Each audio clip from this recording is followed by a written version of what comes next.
Development is going to change the current geopolitical situation in that part of the world. There is no doubt about that. Now, in the last hour, I spoke with two former diplomats who have extensive experience in that region.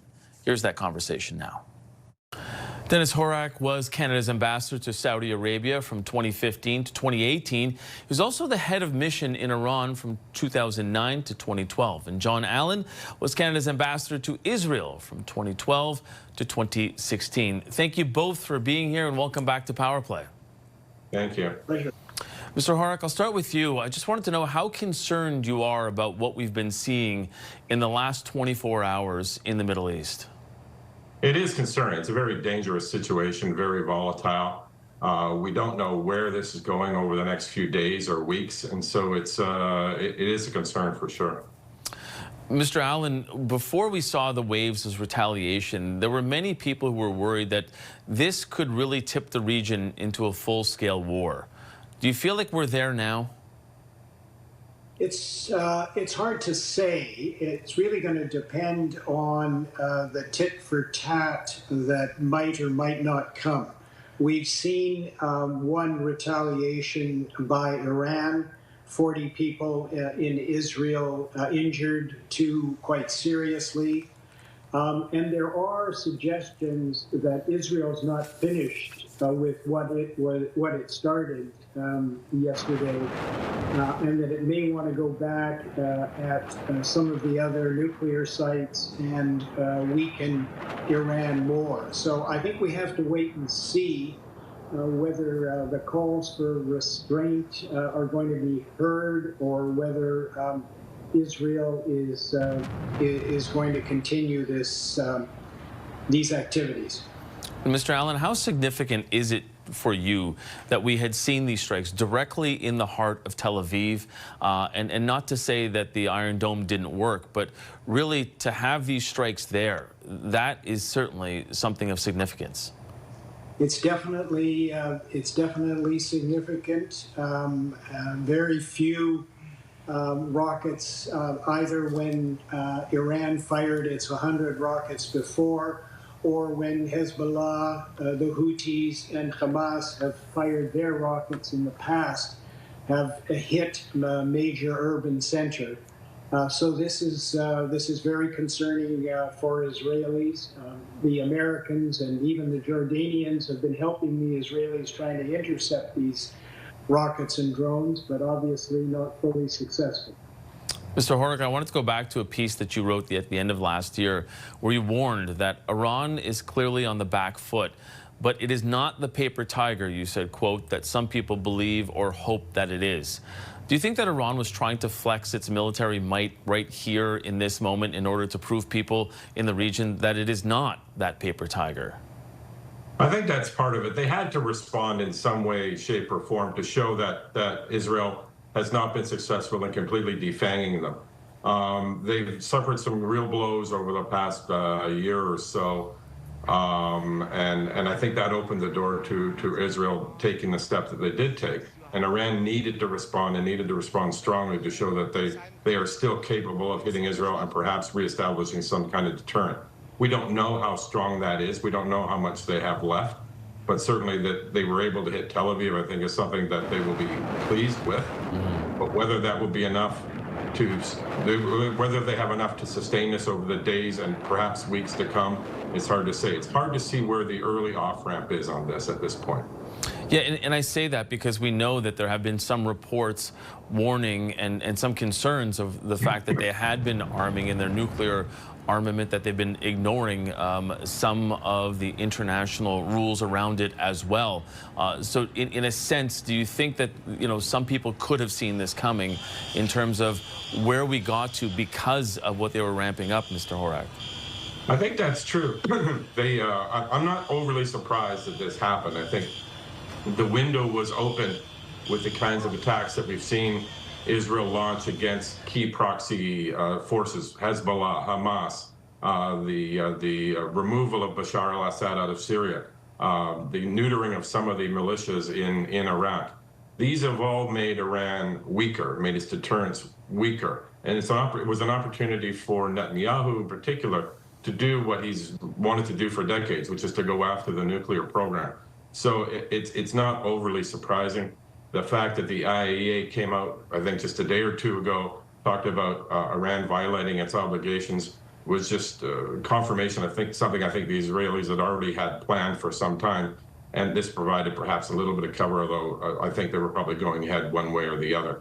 They are concerned about their nuclear program. Iran did promise to start stepping up its enrichment. I don't think the Israelis had any faith in the American negotiations for a new nuclear agreement, certainly nothing that would provide the Israelis the kind of comfort they needed. So it's not overly surprising that with this window of opportunity that the Israelis took it. Yeah, Mr. Allen, speak a bit to that in how the Israelis likely felt that they needed to sort of, as Mr. Horak was talking, take advantage of this window. Well, it's true. In addition to everything that Dennis mentioned, the weakness of Hamas, the weakness of Hezbollah, the Houthis not doing any significant damage, the Syrians out, and the other factor, of course, is Donald Trump. You know, the Americans apparently went from saying, don't do this, let us keep negotiating, to, you know, moving on to Israel has a right to defend itself, and then moving to praising Israel for what it did. So in the White House, they've got a president, unlike perhaps what Joe Biden or Kamala Harris might have done, who is essentially giving Bibi Netanyahu the green light right now. Ironically, you could make the argument the other way, that Israel was militarily and strategically in such good shape that rather than attacking Iran, maybe they should have done a deal with Saudi Arabia and become fully integrated into the Middle East. But they've chosen to take this opportunity to try and weaken Iran as much as possible and prevent it from moving forward on the nuclear side. Mr. Horak, when you consider that there had been, and there are negotiations where the U.S. is trying to help get a solution in the region, they were set to meet on Monday. What do you think that this means for that meeting? I think it's probably going to be, at best, postponed for some time. I can't see the Iranians turning up in Oman for these meetings in the short term. They may get back on track. It's hard to say. I would bet against that, despite the fact the Americans and President Trump in particular seem to want that to happen. The reality is, I don't think the Israelis had much faith in where these negotiations were going. The Iranians were not going to give up their right to enrichment, and that seemed to have been the sticking point with the Americans. And I think it was a minimum the Israelis would accept, and I just don't think that was in the cards. So, I mean, the irony in all of this is that after all is said and done down the road, this may create greater incentives for Iran to try and push for a nuclear weapon, something that analysts have been debating about whether they were intending to or not, whether they had made the decision or not. Depending what happens, what sort of punishment or what sort of damage is done to the program, what sort of damage is done to Iran, there may be a growing consensus within Iran, not just amongst the hardliners, that a nuclear weapon is the only real way to prevent this going forward. There may be other options, but that's something I think that they will certainly revisit. Mr. Allen, I want to talk to you about Canada's response because they are saying, as well as other allies, that they're looking for leadership to get into this diplomatic space. How likely is that now, considering where the hostilities are in the Middle East? Well, it's going to be very complicated. It's really going to depend, again, as I said, on what Israel decides to do next. The Chinese have offered to get in the game. The Americans would probably certainly don't want major retaliation by Iran, any more injuries or deaths in Israel. They're the key player here.